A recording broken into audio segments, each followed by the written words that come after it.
ኢየሱስን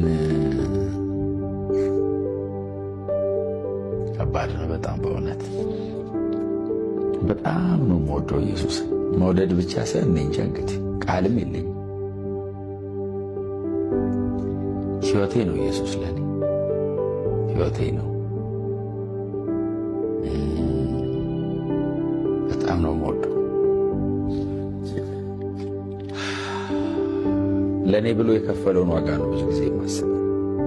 ሁሌ የማስበው ስለ እኔ የከፈለውን ክፍያ የተሰቃየውን ስቃይ ያስበዋለሁ ኢየሱስ። ማንም ሰው ሬዚስት እኮ ሊያደርገው አይችልም። ሁሉም ሊገባኝ አይችልም እኔ የተከፈለልኝ ክፍያ። ከዛ ሁሉ ውስጥ ግን ብልጭቷ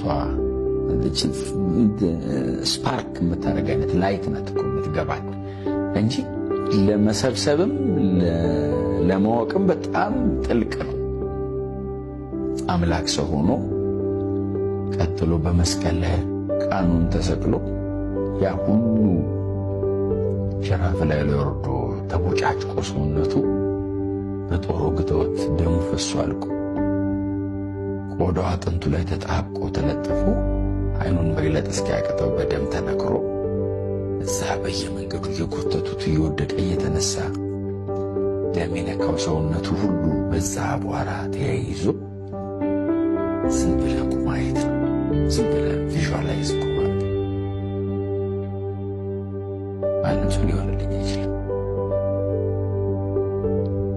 አይችልም ሊያደርግልኝ ፈቃደኛም አይደለም ማንም ሰው።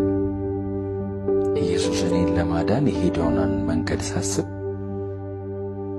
ሬዚስት አላደረገውም። እኔ ወንጌላትን ደጋግሜ ያነባለሁ። ወንጌላትን የማነበው የኢየሱስ ታሪክ ኢየሱስ ግልጽ ኢምፐርሰንት ሂስቶሪካል ጂሰስ አለ። ወክ አረገ፣ እንትን ከተማ ገባ፣ በእንትን በኩል አለፈ። አምላክ የዘላለም አምላክ ሰው ሆኖ መሃላችን አድሯል። ኦማይ ጋድ ኢየሱስን የመጨበጥ ዕድል የነበራቸው ሰዎች ነበሩ መንገድ ላይ።